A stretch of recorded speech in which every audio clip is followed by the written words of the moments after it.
Thought spiraling is a thing. Here's why and how to stop. Welcome to episode number 31. Hi, I'm Clarinda, and you are listening to the Feel Light, Mind, and Body podcast, created for women like you. Women who are experiencing success in so many areas of life, but are struggling with weight loss, stress eating, and decreased energy. Losing weight can feel hard, heavy, and restrictive. That's why every week I will be offering you a different perspective, tips, encouragement, and a unique approach so that you can feel lighter in your mind and body rather than feeling deprived, frustrated, or discouraged. What if you could feel free, yet in control around food for the rest of your life? What if you could enjoy your experience of losing weight and getting healthier? You absolutely can. You're in the right place. Take this time for yourself and let's dive in. A thought spiral is a series of negative thoughts that can feel discouraging and overwhelming. When your focus is on the negative, your brain keeps collecting more negative. This can leave you drained of motivation, energy, and feeling hopeless. Once you're in a negative headspace because of the first thought, it's so much easier to think of more negative thoughts. Anyone remember the static sound when a radio dial wasn't quite on the station? Think of how annoying it would be to hear that sound from another room. Not loud enough to maybe turn it off, but distracting or annoying nevertheless. And I know that dates me, as thankfully there's no static on Spotify, Amazon Music, YouTube, or whatever other current platform that you listen to. But that's how I think of our accumulation of thoughts that we don't acknowledge and decide deliberately whether we want to keep thinking them or let them go. The tricky part is, too often we aren't really aware of this background static or hum because we get so good at ignoring them, or we temporarily shush them up with distractions. Some of these distractions are good for us, like walking or spending time with friends, but it's only a temporary fix. Guaranteed it will surface again and often disrupts our sleep, relationships, or focus at work. Some distractions aren't so healthy, like food, alcohol, overspending, staying up too late scrolling, or watching multiple shows. So yes, again, know that those thoughts and feelings will continue to pop up and influence your decisions and mood. Trust me, I know firsthand. Sometimes I know they're there and even what they're saying, but I think, I don't have time to deal with them, and I put it off. The truth is, they weigh us down regardless. It's wasting time and energy, even in an unconscious manner. Sometimes I believe that if I start thinking about something, then it's going to open up the proverbial Pandora's box, and I don't want to deal with that. Or I think after XYZ is over, then I'll deal with that. That can be beneficial as long as we write down when we're going to open that email or take the actions needed to deal with it, and then keep our word to ourselves and follow through. That's been so helpful for me during this drawn-out divorce process. If you've ever gone through that or something similar, you're probably nodding your head at the drain mentally, emotionally, and physically, along with the financial and time cost. Again, we can't change our circumstance most of the time, but we can choose our perspective by taking the time to sit with it, allow the emotions, and decide how we want to feel, and therefore what we'll have to choose to think on purpose that'll help us through that. I like to say, I'm not going to allow, and you can fill in the blank, to make me gain weight and feel terrible. Nope, I don't need another frustration or problem to what I'm already dealing with. That, my friend, is true self-care, and it takes more effort, but the dividends are amazing. My faith has definitely been my most valuable resource. I'd be so rich if I had $1 for every time I've said or thought, God has my back. It is well with my soul. Actually, I'm rich simply in that faith statement and the peace it brings. So that was my personal redirect. Not to spiritually bypass the negative emotion. Nope, the used tissues have piled up around me many days. But with giving it space, compassion, and love, I've gotten out of the spin before I sunk into a spiral. Maybe you're thinking, Clarinda, I'm not really spiraling down, but I do feel like I'm on pause. or spinning. Spinning can look like the same thoughts looping in your mind, swirling without a clear path to move forward. So often my clients come to me with swirling and limiting beliefs. Let me share some of their summer thoughts since my webinar, How to Eat Ice Cream Guilt-Free Without Spiraling, is this evening. And by the way, there's still time for you to join if you're listening to this on Tuesday, June 13th, before 6:30 p.m. Atlantic Standard Time, 5:30 Eastern Time, 4:30 Central Time, and then you can use these time references to find your time zone. Actually, before I give a couple of examples, I think it's important to share what the stats are for an average person's thoughts, so you can stop wondering what is wrong with your thinking. There's nothing wrong. It's how our brains are wired and how they fire.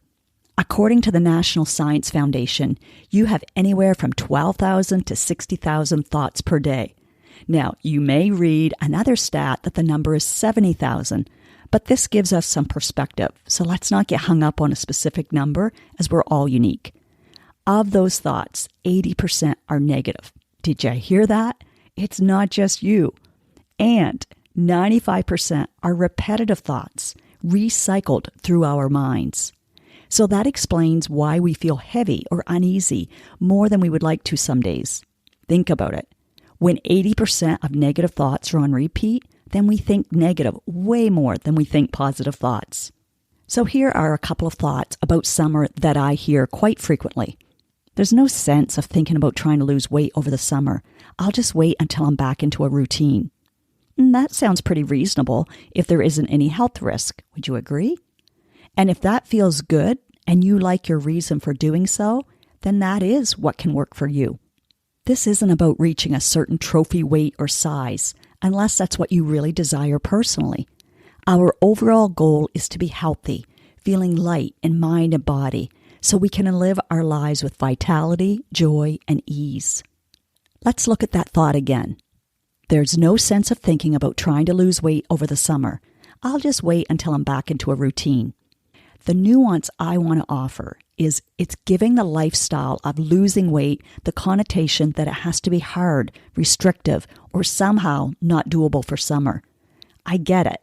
I've thought that for many years about summer, vacation, stressful periods at work, traveling, and many other life circumstances. It's one of the reasons that I'm excited to share tonight on Zoom with all of you about how it doesn't have to be all or nothing, and how having the goal to maintain, not gain, can also be beneficial in developing a few new healthier habits. The bonus will be having more energy to enjoy the summer even more.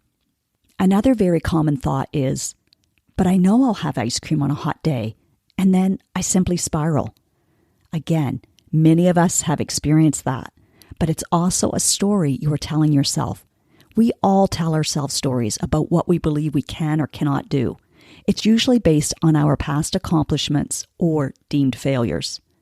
When you last had ice cream, maybe you reverted to that old diet mentality of, well, I guess I've blown it, so I might as well have a burger and some fries. Maybe add a beer in while I'm at it. That was modeled to me over and over again while growing up, except for my parents, it was pop, or I know many of you may say soda. Did you know that there's a difference between self-confidence and confidence? That can be a future episode, but for now, know that confidence comes from looking to your past on what you've accomplished. However, you may say you've accomplished something, but if it's still not evident in your life now, then there's a part of you that can see it didn't last, but there's also a part of you clinging to what gave you the results for a while because it's what's familiar to you. Your primitive part of your brain associates familiarity with safety, even if it's not beneficial. So if you don't still have the results, don't get mad at yourself or let it discourage you. Get curious. Ask what step you may have skipped or deemed as not important. Ask if how you did it was doable and sustainable for your life circumstances. Did it prepare you for things like barbecues, camping, weddings, and vacations so that you can still enjoy them fully? Be honest on how much you want weight loss or increased energy and longevity. Ask yourself if you see the value in it for your health long term, not just for an event like fitting into the perfect size dress of your dreams. In wrapping this up, here are some abbreviated takeaways for you.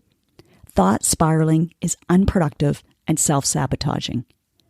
Redirect your thoughts as many times as needed. Turn down the volume on the thoughts that aren't supportive for your mind or body. If you detour, get curious, reflect, and ask what you can learn about this tendency to go off track. See if you can find the thought that created that urge or desire to detour. Know that in a private or group coaching session with me, I help you find that thought and feeling in a loving and non-judgmental way. You'll get to feel like my clients feel, an immediate sense of relief and acknowledgement. You can get out of your spinning or swirling thoughts and feel empowered, feel lighter, and have a renewed hope and motivation. It's just one of my superpowers. Then you don't have to wait until you're in a spin to do something about it. You'll learn how to get out ahead of the onslaught of negative thoughts, which you may notice coincide with a particular trigger or your hormone cycle. When you're in a positive or at least a neutral place, take a few minutes and write out some positive thoughts that do feel true for you, so you can use it as a redirect when you feel yourself reverting back to that familiar spin or swirl. I'll be sharing some examples in this evening's webinar.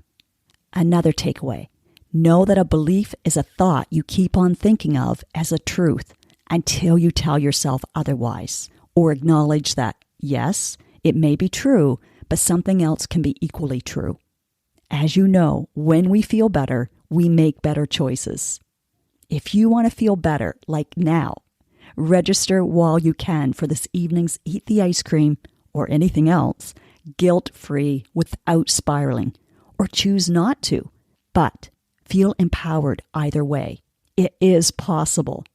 If you can't make it live, you'll still receive the replay along with one of my favorite tools I use personally and with my clients to create success with ease. Set yourself up for the best summer ever. I'll add the link to the description so you don't miss out. And if you liked today's episode and found value in it, then make sure you listen to last week's similar topic, episode number 30. I'm looking forward to you joining me later today if it's something you want to prioritize for your goal of maintaining, losing, or at least not gaining the usual summer weight. Don't be a statistic.